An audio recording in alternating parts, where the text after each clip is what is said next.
బంగ్లాదేశ్తో జరిగిన మ్యాచ్లో కివీస్ జట్టు గెలవడంతో బంగ్లాతో పాటు పాకిస్తాన్ జట్టు కూడా ఈ ఛాంపియన్స్ ట్రోఫీ నుండి నిష్క్రమించాయి. అదే సమయంలో న్యూజిలాండ్ టీమిండియా జట్ల సెమీస్ బర్త్లు కన్ఫర్మ్ అయ్యాయి. గ్రూప్ ఏ పాయింట్స్ టేబుల్లో కివీస్, భారత్కి చెరో 4 పాయింట్స్ ఉన్నప్పటికీ నెట్ రన్ రేట్ మెరుగ్గా ఉన్న కారణంగా కివీస్ జట్టు టాప్ స్థానంలో నిలిచింది. టీమిండియా 2వ స్థానం దక్కించుకుంది. మార్చి 2న జరగబోయే టీమిండియా న్యూజిలాండ్ పోరుతో అగ్రస్థానం డిసైడ్ అవుతుంది.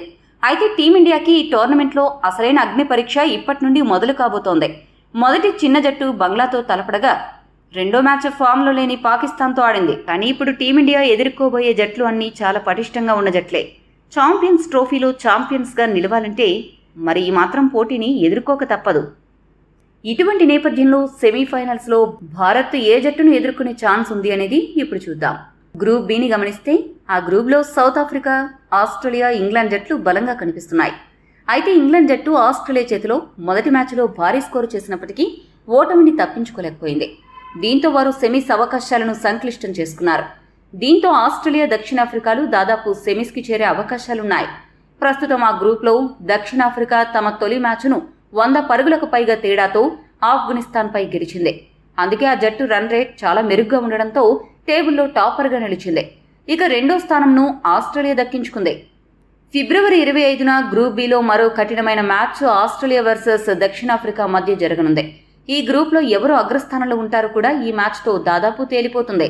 ఈ మ్యాచ్లో ఏ జట్టు గెలిస్తే ఆ జట్టు గ్రూప్ బిలో అగ్రస్థానంలో నిలిచే అవకాశం ఉంది. ఇటువంటి పరిస్థితుల్లో ఈ మ్యాచ్లో ఓడిపోయిన జట్టును భారతదేశం ఎదుర్కోవచ్చు. ఎందుకంటే భారత్ జట్టు జోరు చూస్తుంటే తన గ్రూప్లో అగ్రస్థానంలో నిలిచే అవకాశం ఉంది. ఒకవేళ భారత్ జట్టు న్యూజిలాండ్ చేతిలో ఓడిపోయి గ్రూప్ ఏలో 2వ స్థానంలో నిలిచినట్లయితే అప్పుడు గ్రూప్ బిలో పాయింట్స్ టేబుల్లో మొదటి స్థానంలో ఉన్న జట్టును ఎదుర్కొంటుంది. ప్రస్తుత జట్టు బలాబలాలను పరిశీలిస్తే టీమిండియా ఆస్ట్రేలియా లేదా దక్షిణాఫ్రికాతో సెమీస్లో తలపడబోయే అవకాశాలు ఎక్కువగా కనిపిస్తున్నాయి. కాగా ఇంగ్లాండ్ని కూడా అప్పుడే ఈ రేస్ నుండి తీసేయలేం. తమ తదుపరి 2 మ్యాచ్లను వరుసగా గెలిస్తే సెమీఫైనల్స్కు అర్హత సాధించే అవకాశం ఉంటుంది. మరి టీమిండియా సెమీఫైనల్లో ఏ జట్టుతో తలపడితే బాగుంటుంది అని మీరు భావిస్తున్నారు? కామెంట్ చేయండి. మరిన్ని అప్డేట్స్ కోసం మా ఛానల్ సబ్స్క్రైబ్ చేసుకోండి.